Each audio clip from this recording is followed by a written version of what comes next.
지금 코드 블럭에 대해서 같이 하고 있습니다. 우리가 apply라고 하는 코드 블럭과 그 다음에 지금 with라고 하는 코드 블럭을 어떻게 다루는지, 그리고 왜 이런 것들을 쓰는지를 같이 한번 봤고요.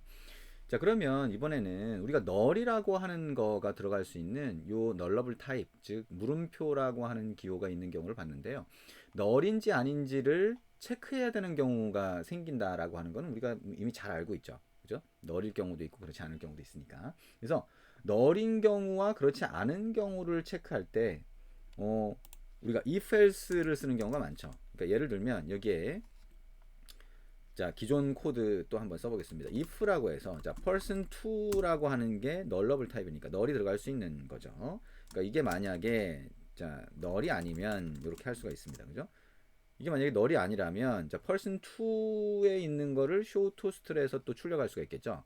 그러니까 여기 있는 것처럼 자, 이런 코드가 마찬가지로 들어갈 수가 있다.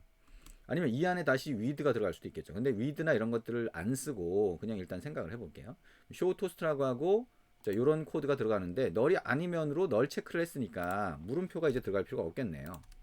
자, 이런 코드를 우리가 생각을 할 수가 있을 겁니다.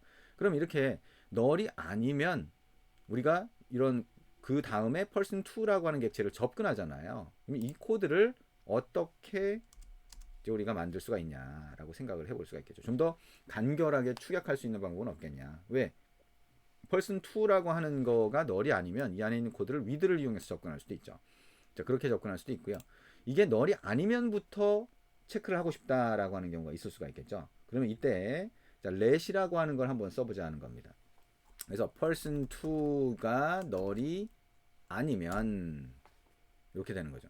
자, 널이 아니면이 물음표 점인데 이 person2의 속성을 바로 접근하는 거라면 자, name 또는 이 안에 있는 함수가 뭐가 있어서 print 뭐 이런 게 만약에 있다라고 하면 이런 걸 접근할 때는 이렇게 바로 할 수 있지만 그게 아니라 이 여기 있는 것처럼 person2의 속성을 접근하는 게 아닌 즉 person2의 메서드를 접근하는 게 아닌 그런 코드들이 들어갔다라고 하면 이 코드를 그냥 모아주는 역할만 하는 겁니다. 널이 아닐 경우에 let이라고 하고요. 그 다음에 중괄호를 집어넣게 되면 이 안에 이런 코드를 넣을 수가 있는 거죠.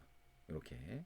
그리고 person2가 널이 아니면을 여기서 체크를 했고요. 그 상태에서 자 이렇게 name이나 age나 mobile 이렇게 접근할 수가 있을 겁니다. 빨간 줄이 같죠? 그러면 여기에 person2는 어떻게 접근하냐? it이라고 하는 게 있습니다. it. 여기 우리가 입력한 게 아니라 it으로 표현을 해놨죠. 그래서 이 앞에 객체를 it으로 받을 수 있게 이렇게 해놨습니다. 그래서 it.name 이렇게 접근할 수가 있는 거죠. it.age, it.mobile 이렇게 접근을 할 수가 있습니다. 그러니까 위에 있는 코드보다 이게 조금 더 간결하다 또는 개념적으로 명확하다라고 얘기할 수는 있겠죠. 자, 우리가 두 개, 그러니까 우리 계속 비교하면서 지금 보고 있는데 이 두 가지 코드 중에 어떤 게 더 낫다라고 얘기하기는 상당히 좀 힘듭니다. 왜냐하면 우리가 이 코드를 해석하기 더 좋다거나 이 코드를 더 해석하기 좋다거나 이게 사람마다 느낌이 좀 다를 수가 있죠. 근데 중요한 거는 이게 뭐 설명하면서 하기에는 이게 더 명확하게 설명과 부합할 수는 있지만 요즘의 언어들은 좀 더 간결하게 만드는 게 목적이다 보니까 중복되는 거를 방지하고 여기도 보면 it이라고 하는 게 이거보다는 좀 더 짧게 나오죠. 그래서 중복되는 걸 방지하고 좀 더 간결하게 표시할 수 있다라고 하는 면에서 이런 코드를 더 권장한다라고 생각을 하시면 될 것 같습니다. 자, 그러면 이 상태에서 만약에 널인 경우는 또 어떻게 하냐? 자, if else가 되겠죠. 그죠? if else 여기 위에서 else라고 하고 그 경우에 show toast라고 하고 사람 객체가 널입니다라고 하는 걸 출력하고 싶다라고 하는 경우가 있을 수 있겠죠. 그러면 밑에서는 여기에 물음표점 let이라고 하고 그 밑에는 다시 물음표 콜론 하고 run이라고 해서 그 밑에서 다시 show toast 이렇게 만들 수가 있습니다. 그래서 널인 경우와 널이 아닌 경우와 널인 경우에 이런 코드 블럭으로 표시를 할 수가 있는 거죠. 그러면 요 밑에다가 이것도 한번 해볼까요? 만약에 person2에 이게 널이 아니라면 run이라고 하고 이렇게 할 수도 있을까요?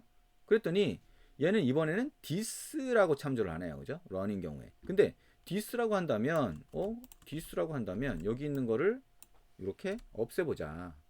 그죠? this라고 하는 걸 를 한다면 이렇게 it이라고 하는 것도 안 써도 되네요.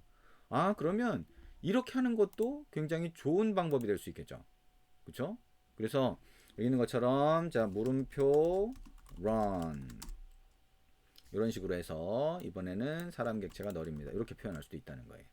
그러면 위에 거보다 좀 더 축약할 수 있는 방법이 되겠다. 여기 보면 이제 중괄호는 굳이 안 써도 됩니다. 뭐 안 쓸 수도 있고 쓸 수도 있고 상관은 없는데요. 일단 이걸 더 권장한다라고 하는 얘기죠. 자, 이렇게 하면 위에 거보다 좀 더 단순하게 run 이렇게 돼 있네요. 그러니까 이 객체를 접근할 수 있는 걸로 들어가면서 이 앞에 아무것도 붙이지 않아도 그 객체의 속성을 바로 사용할 수 있다. 이게 run이라고 하는 겁니다. 그 다음에 우리가 그 also라고 하는 걸 쓰게 된 경우가 있는데요. 그 also라고 하는 거는 어떤 객체의 속성이 널인지를 체크하는 경우, 그 경우에 이제 하나로 코드를 모아주는 역할을 합니다. 예를 들면 우리 여기 person var person 3라고 해서 어떤 객체를 만들어 보죠. person이라고 하는 객체를 만들었는데 그 다음에 우리가 person 3의 속성이 이제 name, age, mobile이 있는데 초기화를 한 적이 없죠. 초기화를 하지 않았다라고 한다면 초기화를 하지 않았으니까 널이겠죠. 그러면 널 체크를 하는 코드들이 있을 거예요. 그러니까 널 체크를 하는 코드들이 만약에 if라고 해서 name이 널이라면 그죠? 이 name이 뭐예요? person 3.name이 되겠죠. 이게 널이라고 한다면 그러면 아 이거는 널이에요 라고 표시를 할 수가 있겠죠. show toast라고 하고 자 사람 객체 name 속성이 자 사람 객체의 name 속성이 널입니다. 뭐 이렇게 표시를 할 수가 있을 겁니다.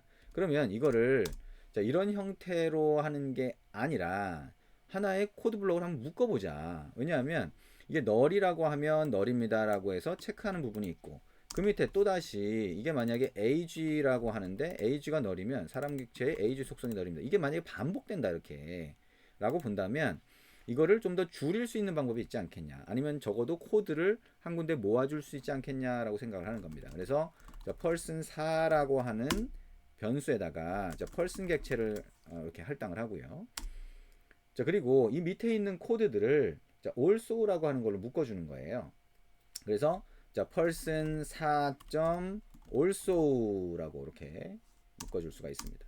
묶어주고 이 안에서 그러면 자 여기다가 체크를 하는 거죠. 자 널입니다라고 체크를 하고요. 자 요걸 여기다가 한번 넣어볼게요. 그러면 여기에 person이라고 하는 요 객체 person 4라고 하는 객체가 it으로 넘어오게 되죠. 자, it으로 넘어와요. 그러면 this라고 하는 거는 아예다 생략할 수 있는데 it은 생략이 안 돼요. 그래서 it.name 이렇게 할 수가 있고요. 여기도 만약에 필요하면 it.age가 되겠죠. 그리고 also라고 하는 거는 이렇게 이 객체를 접근하는 것뿐만 아니라 마지막에 반환을 해줘요. 반환을 그러면 이게 var person 5라고 하는 거를 여기다 넣고 also라고 하고 여기다가 설정하는 코드를 하나씩 넣을 수가 있어요. 다시 말하면 이.name이라고 하는 거에는 자 홍길동 자 4 이렇게 넣을 수가 있고요. 그 다음에 여기다가 이.age라고 하는 거에는 21 이렇게 넣을 수가 있다는 겁니다. 그러면 이 속성이 초기화된 상태로 person 5라고 하는 이 변수에 그 새로 초기화된 상태의 객체가 할당이 되겠죠. 그렇죠? 그러면 아 요게 이미 만들어져 있는 상태 우리가 흔히 볼 수 있는 거는 만들어져 있는 상태의 객체를 추가적으로 다시 속성을 접근하는 거죠. 그죠? 접근해서 속성 값을 어떤 다른 값으로 넣어주거나 해서 새로운 객체를 만드는 데 사용한다. 그게 also라고 하는 거다. 우리가 apply라고 하는 게 이제 기본적으로 새로운 객체를 만들 때 어떤 초기화해주는 역할을 했다라고 하면 also라고 하는 건 이미 만들어져 있는 객체의 속성 값을 상황에 따라서 바꿔주는 역할을 한다. 그래서 새로운 객체를 만들어준다라고 생각을 하시면 될 것 같습니다. 자, 우리가 이렇게 코드 블럭에 대해서 알아봤는데요.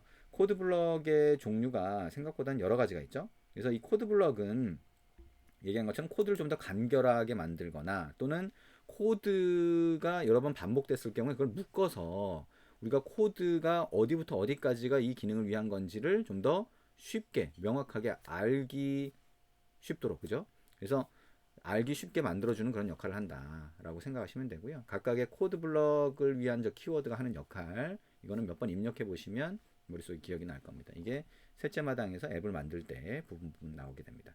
자, 여기까지 해서 둘째 마당 내용 다 진행을 했습니다. 셋째 마당부터는 우리가 앱을 만들기 위한 부분 필요한 내용들을 조금 더 진행을 할 거고요. 그리고 영화 앱을 만들면서 실무 앱과 상당히 유사한 형태의 그런 형태의 기능들을 같이 한번 만들어 보도록 하겠습니다. 수고하셨습니다.